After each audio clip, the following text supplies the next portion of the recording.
That wraps up the Premier League weekend. Arsenal won, Manchester City won. I'm not going to lie, that was a very close game in my opinion. Honestly, I knew something else was actually going to happen in this game because, after Man City in our first half scored very early on, dominating, cruising, possession, but Arsenal decided to grow into that second half. They gave it everything, and that's exactly what they got. They actually deserve this draw because they dominated Man City in that second half.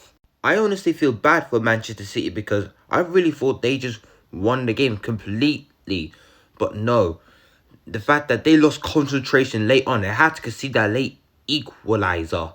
Erling Haaland made it 1-0 in the 9th minute so early on. This man can't stop scoring. Like, he's literally the best striker in the Premier League. He's the #1 striker in world football. Like, Arsenal really needed something. They looked at their bench and brought in their 3 best players. Bukayo Saka, trying to create problems, creating chances after chances. Arsenal's brightest spark, coming back from injury. Eberechi Eze, honestly, what a player. Eberechi Eze, I can't lie. Him and Saka coming on in that second half, trying to create the chances. Eberechi Eze got an assist for Martinelli's late goal. Eberechi Eze has now 2 assists already for Arsenal. What a start to his career at Arsenal, by the way.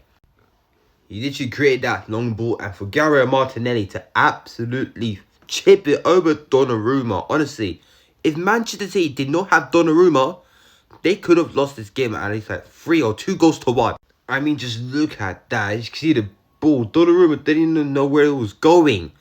And honestly, there's 5 defenders of Manchester City or something. I don't know what was Man City doing. Like, were they parking the bus at the Emirates Stadium?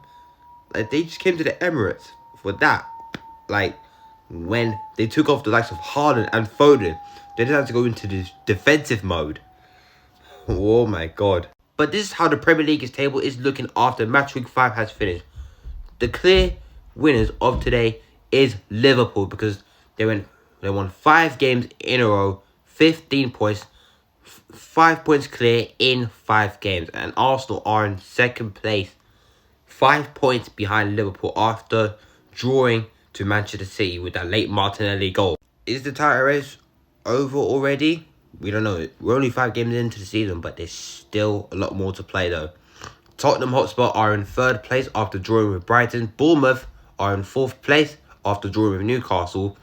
Arsenal, Tottenham and Bournemouth are level on points. Crystal Palace are in 5th place after beating West Ham yesterday. They're 1 point behind Bournemouth. Then Chelsea are up in 6th place after losing to Manchester United. And Sunderland are in 7th place. Sunderland had 10 men against Aston Villa and they drew, by the way. So that's a pretty good result for Sunderland. They're in 7th place right now. Fulham are in 8th place after beating Brentford. Manchester City are in 9th place, just 3 points behind Arsenal.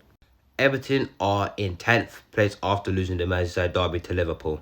This is how the bottom half of the Premier League table is looking right now. Manchester now have just dropped down into 11th place for some reason because other teams have taken place and picked up points on the board, but hopefully it won't last for long.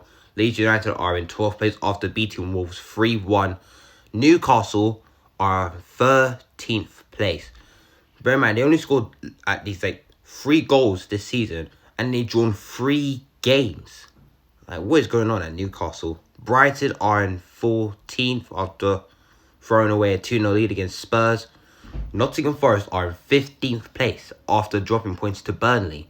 Burnley are in 16th, by the way. Ange Postecoglou needs to do something here. Burnley are in 16th place, by the way, after drawing with Forest. Brentford are in 17th. Aston Villa are 18th place right now. They did score a goal today, Matty Cash. What a wonderful strike. But honestly, it's not looking good for Aston Villa right now. West Ham are in 19th place. Graham Potter could most likely to get sacked this season. And Wolves are yet to put a point on the board. That's now 5 games, 5 losses. Wolves might actually be definitely going down.